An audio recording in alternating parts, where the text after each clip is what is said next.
Oh my god, yeah, this variable everything is good stuff.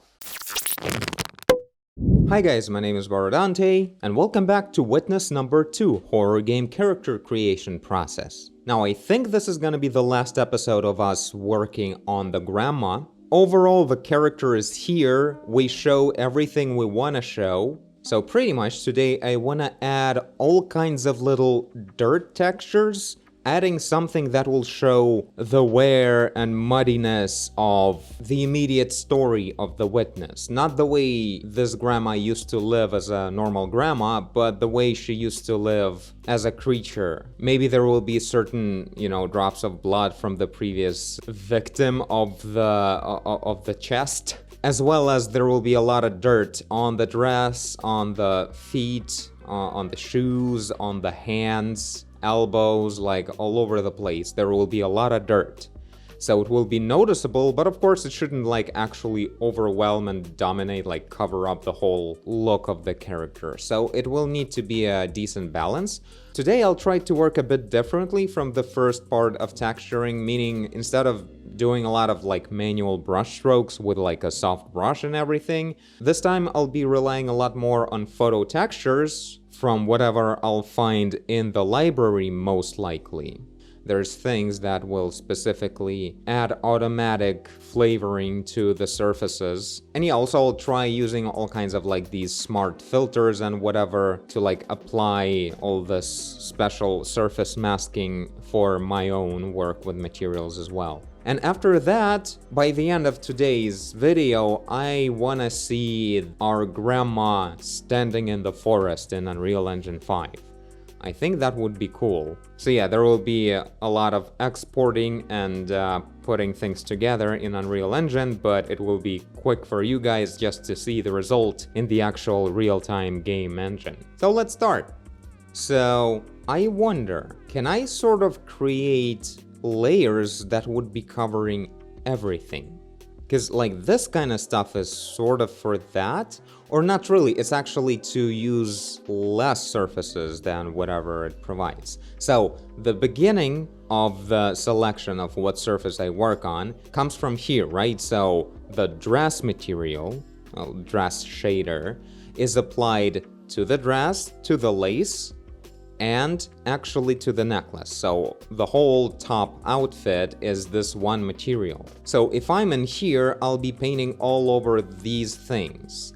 But if, say, I don't want to do that, and that's, by the way, something some of you guys mentioned in the comments under the recent video, if I want to only paint on the dress and there's a material applied also on the lace, or say I want to only paint on the lace, that's even harder, or the same, I don't know.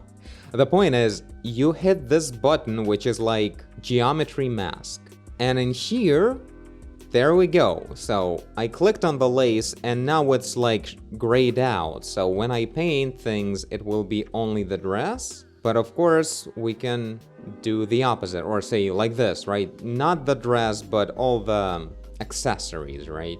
So here we are. It's as easy as that, actually. Interesting, that would be so easy to work with this way with the grandpa, since I had only one shader on the whole character.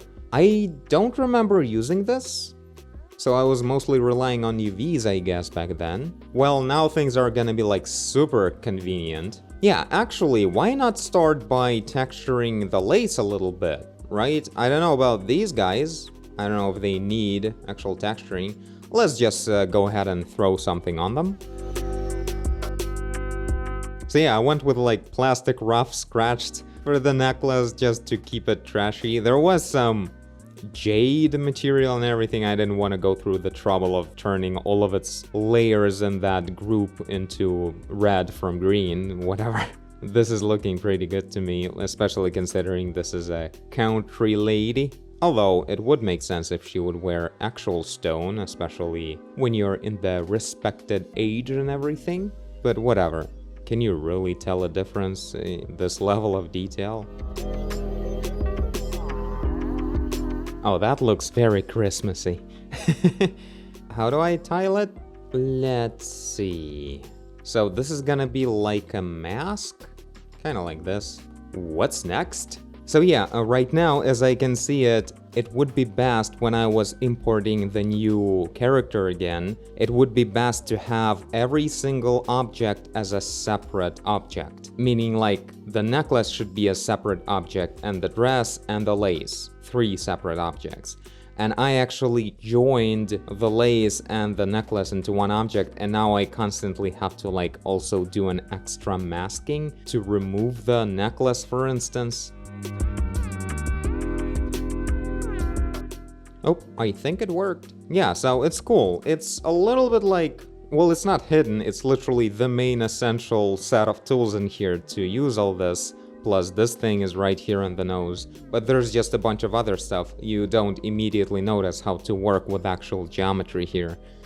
And it's working pretty well. You don't get an actual list of objects anywhere at all. You just can click on them, they're nameless, but they just get selected. Okay, now let's make it a bit less hilarious. So I have these sharp stripes, right? I wanna like make white parts actually black to begin with. Let's say it's multiply, so we're adding like the shadow of the crevices between the spiraling strings or whatever of the lace, so it would be looking appropriate. So this way we generate the stripe shapes in here, and we have the thing. But now I wanna add, I believe I need like a blur filter, although unless there's like settings to make one of the strips thinner than the other. Oh yeah, it's all in here. I wanted to do a different thing, but I don't think this is what we need. This is all I wanted to do. And there's softness as well. Amazing. Everything I need is right here. And yeah, we don't need that shine at all. If anything, it's less shiny, and on the outside lighter things, it's more shiny. It's gonna look pretty good that way. And yeah, so first we do softness. There's also some kind of shift. It's like spiraling. It's changing the amount of spiral. Okay. All right. Some like this. Also, I would tweak the height a little bit. Oh yeah. Well, that's too much, but it's fun.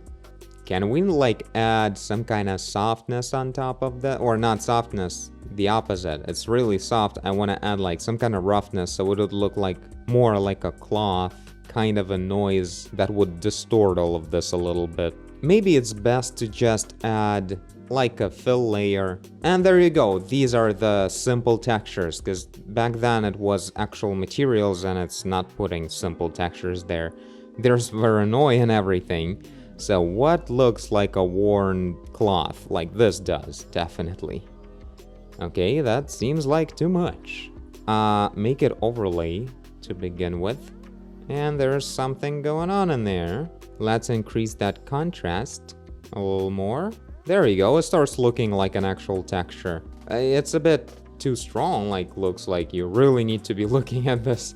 You know what? Let's duplicate the stripes. Let's turn off the noise for a second. And this shift thing, it can go another way somehow, right?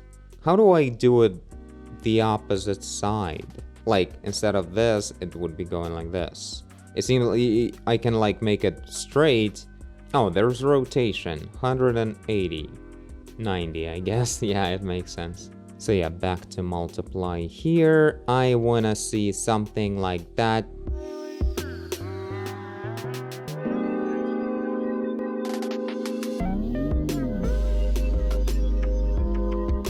Okay, I like the rope now. It seems pretty good. Now let's add little metallic caps at the bottom here. Rough steel. Let's see how this goes. Oh, wow.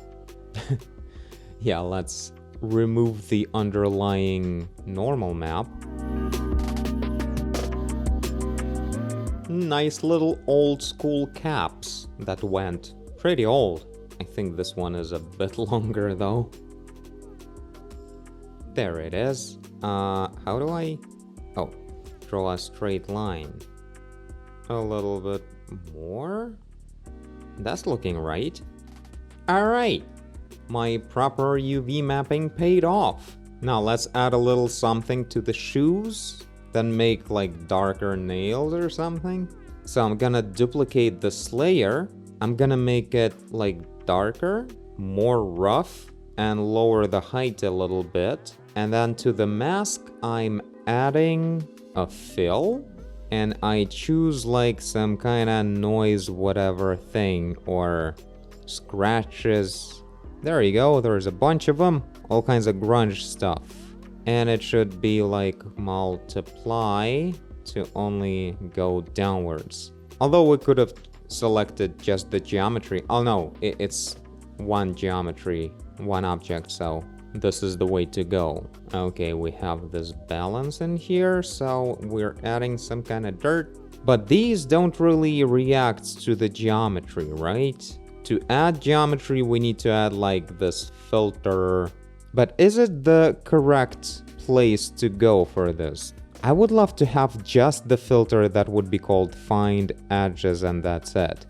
So I was wondering, maybe it's like here, cavity something. Maybe you can just choose like a mask as a texture and that's it. Oh, curvature, there it is. You just gotta know the right word. There it is, now we're seeing the effect. It says it's not compatible with this content, but I'm seeing quite a lot of compatibility here. Sir. Oh yeah. There you go, so inverted works way better. So this, and then on top, I add all of that scratching and whatnot. Let's try this one. And yeah, let's apply like overlay, I guess. There you go. That's what we want to see. Oh, there are very carefully, specifically tweaked sliders in here to control this gradient. It's so hard to control it in Blender because actually the curvature map, it's super gray. When you just apply it and look at it raw, you would think like it's broken because it just looks like the model is gray. And then you need to like seriously increase that contrast to the middle and then in it find the proper like all these curves and levels and color ramps to actually find the proper distribution of brightness on your model. Oh my god, what the hell is going on? And you know what? Let's throw it on the whole thing. The only thing is, it's like using actual red color. We can make it not red, just dark gray, and then make it work in multiply. So it would be like surface color agnostic. Yeah, pretty much the same thing. And no, we're gonna need to go bigger than that.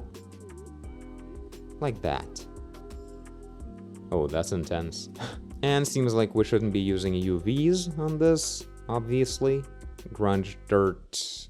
You are triplanar. You should be tiled much more. Also, let's separate the material of the shoe floor. And I'm also gonna be applying all of this thing onto it. Oh cool, there is isometry in here. So, black mask. Yeah, I can't rely on the polygons here. I got spirals and stuff. Seems like actually painting is the only way. I wanted to like take advantage of this orthographic view and like drag, like select a rectangle kind of like you do this way, but not by selecting polygons, but actually drawing pixels. And there doesn't seem to be a way to do that. Like this is the best it can do in this regard. I mean, it's faster to fill it up this way and then erase the edge, I guess. What's the red dot? What's the red dot? Oh, it's just an asymmetry. It's a second cursor. Okay, let's choose the proper color. These are not converse. That's way better. Oh, let's use this kind of, some kind of pattern like this for the bottom of the shoe. Like this one, I guess. How does this work? I have to move the screen around. Okay, but how about this? Oh, is that it? Can you go like... Okay. Wow, my eyes are going nuts. Okay, when I start painting, it disappears. That's good, but it doesn't seem like it's doing anything. I guess I should be using black. Okay, it makes sense. Let's use a sharper brush. This is pretty cool. Sick! sick shoes, bruh. I wonder if this edge is okay. I think it's fine. It kinda would look like that.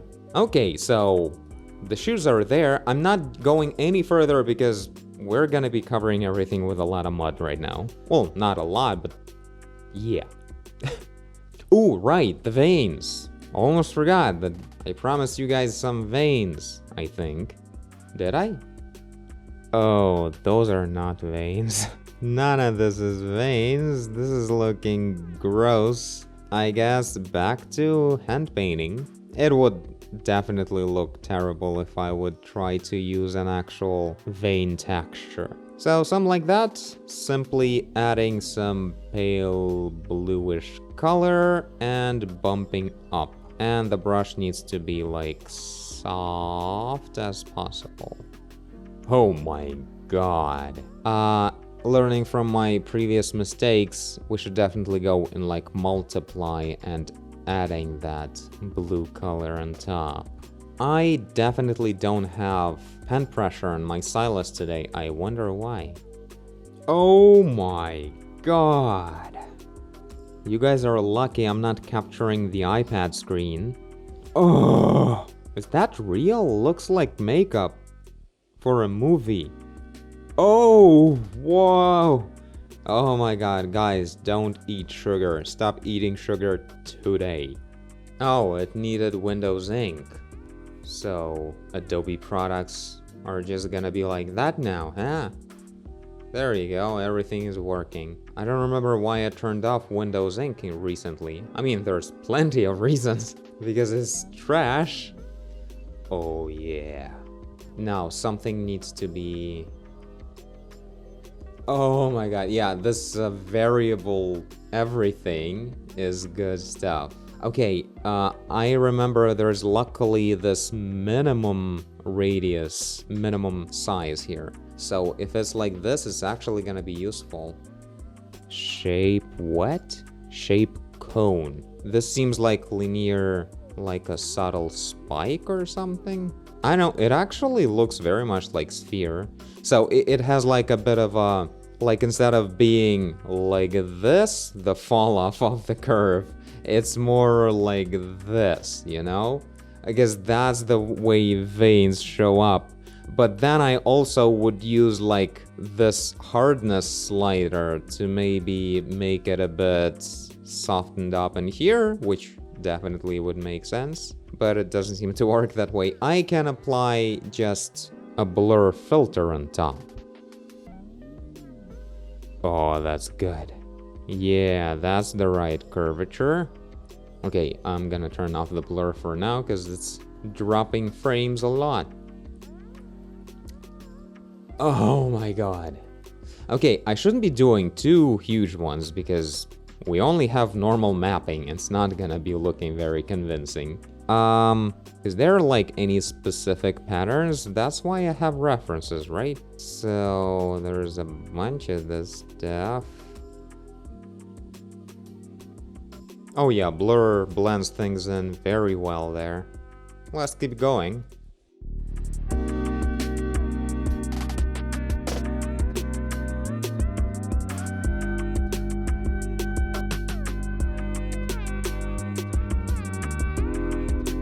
Oh yeah, that's good stuff.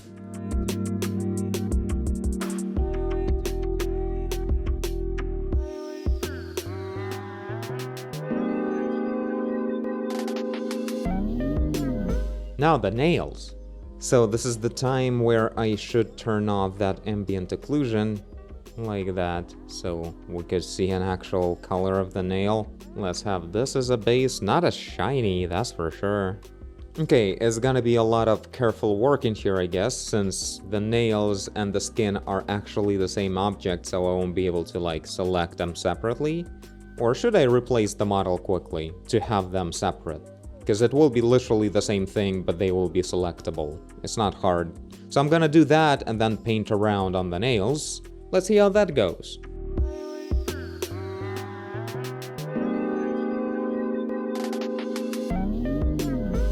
Okay, let's see. Re-import mesh.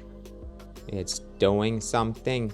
Okay, seems like everything worked. yeah, immediately you guys can see I removed the second wall from the dress. And another thing I did is I separated pretty much everything. So if we go to like the, oh my god, to the mask, there we go, we can now select just the nails. So for this layer, it'll be just the nails, no, the opposite really, like this. There you go, that's some clean work ahead of me. Okay, everything else is intact, all good. Now I also separated even stuff like on the shoes. So you can select this now, although it's too late, obviously. Yeah, the lace and the necklace are also separate, so this is how it's actually much more beneficial. Now I know exactly what to choose and why it's better. So in here, separately, just the necklace, just the lace, just the dress. Good stuff.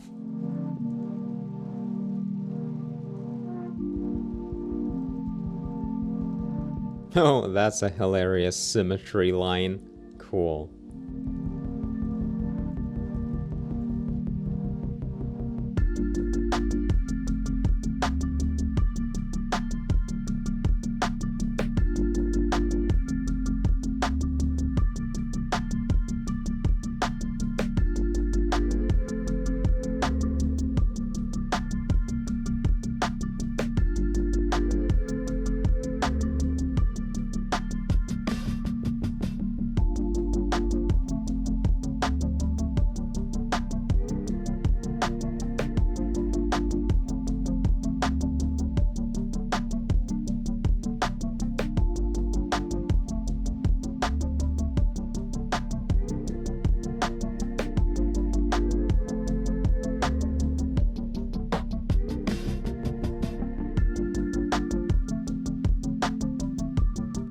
Wow, this is looking really good right now, without the eyeballs. I think those eyeballs really need a lot more work. Yeah, they're like the weakest part in the design.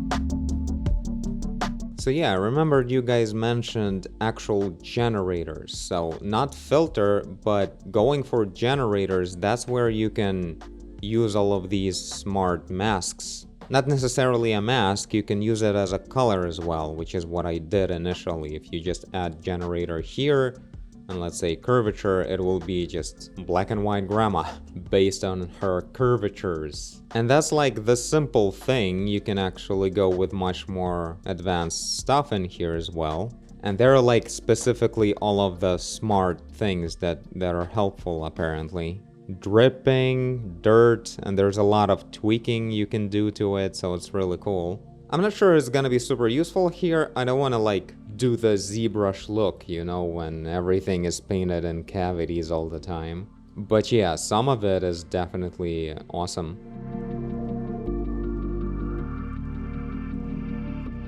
Oh my god.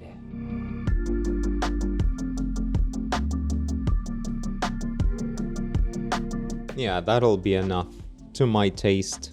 Enough blood.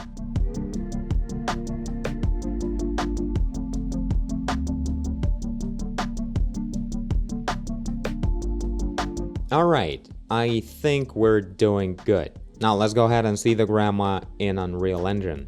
So I'll export textures.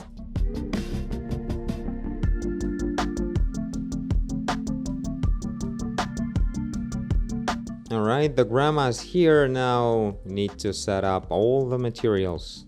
Luckily in games it means just to connect all the textures you created earlier.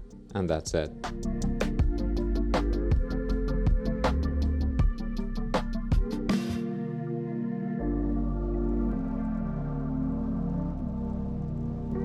Alright, hopefully it will run at all. So, I couldn't for the life of me import her hair.